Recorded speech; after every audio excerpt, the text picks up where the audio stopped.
Hello, this is Ashley from Crafting with Ashley and welcome to this video. This is the little project we're making today. It's this cute little bag that you can see. So let me show you what I did. I think this would be perfect actually for a table favour. You could have a little Ferrero Rocher in there or something just on the table, you know, at Christmas. I think it'd be it's really adorable, and I love the sentiments that says a little something for you.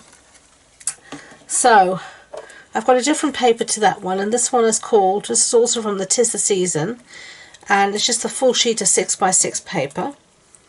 So on the first side we are going to score at 1.5 inches on either side. So 1.5 here, and then we're just going to flip it round like this, and 1.5 here. So you've got 1.5 in from here and 1.5 in from here. So then we're going to flip it like this, and we're going to score at 2.25, and again flip it like that, and again at 2.25. So all the measurements will be on the blog post on my website, and the links to that are below in the description box. So now we're just going to burnish on those score lines. So I just need to find my bone folder, but sometimes it can be a bit difficult to actually see your score lines, but don't worry, you'll find them.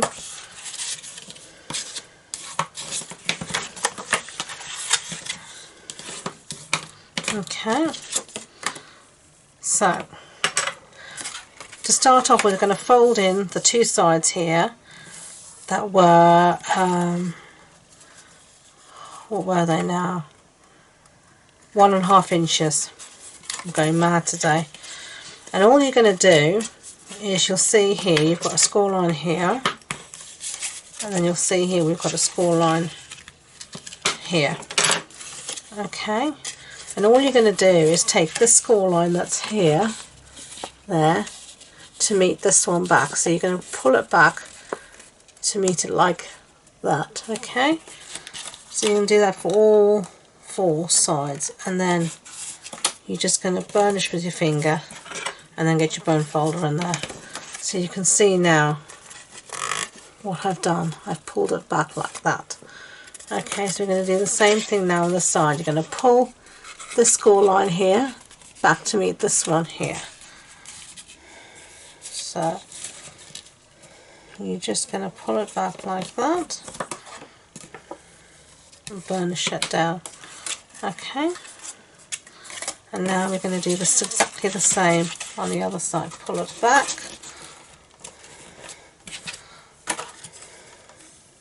burnish it down, pull it back. You just want to make sure you have things lined up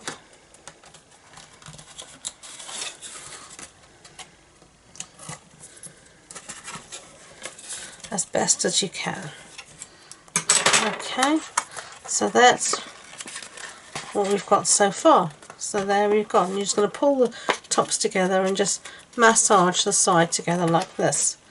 Now to hold it initially, I'm going to use just one of these pegs, these clips, these binder clips, and that's going to hold it in place while we do the rest. Okay, so the next thing we're going to do for our little bag here is we're going to make some holes, and I'm just using the crocodile here, but you could use just a single hole punch. And because this is paper and it's a crocodile, I can go through everything together.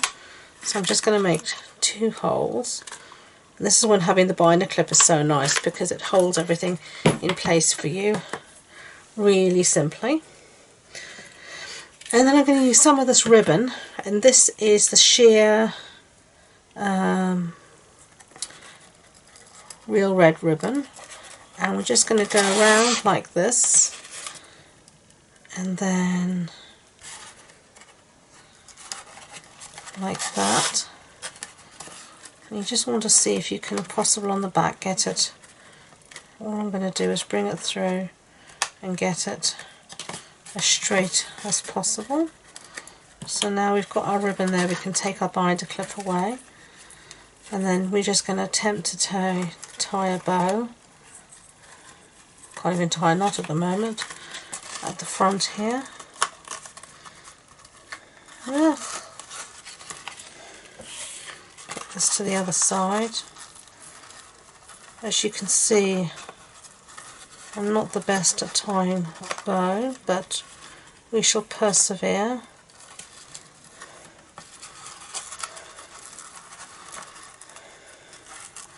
Just take a bit of time to adjust it.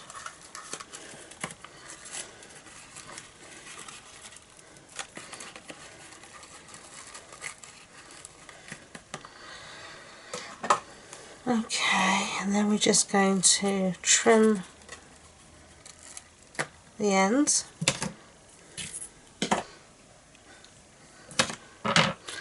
Okay, so that's what we have so far.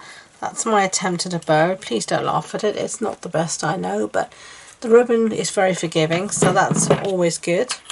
So let's do something I'm happy with and some stamping. So, stamps that we're going to be using is this gorgeous one called Wrapped in Christmas. And we're going to use this one that says a little something for you. We're going to stamp, of course, in real red ink, because that's the colour of the ribbon. We always want everything to be matchy-matchy. So, let's stamp a little something for you. Perfect. Close up real red, because we really don't want real red ink everywhere. And I've got a piece here of scrap real red, and we're going to punch this out using the 2-inch punch. And then I'm going to punch out the sentiment here using the 1.5-inch punch. And it fits beautifully. Okay, so get rid of those pieces, and then we're going to stick one to the other, and I'm just going to use my trusty scale. As I've said many a time, scale is retired, but I've got a whole stack of it, so I'm going to use it, finish it before I move on to the new Stampin' seal. And then we're going to stick this down onto our bag just with some dimensionals. Okay, so bring a little bag, and we're just going to put this here on the front like that. Okay, and finishing touches, I should have done this before I stuck it down, but not the end of the world. I'm going to use a little rhinestone here, and I'm just going to put it on the eye of the something, on the dot, like that. So there you go. Those are our two little bags. I think they're so cute. You can take a bit more time with the ribbon, but I love them. I hope you do too. If you enjoyed this project, I'd be grateful if you would give it a thumbs up so YouTube know, and don't forget to subscribe to future videos. If you want more information about the project, as I said, the sizings, links to my online shop, etc., it'll all be in the description box below, and including all the links to my social media as well. So thank you once again, and until next time, enjoy being creative. Bye!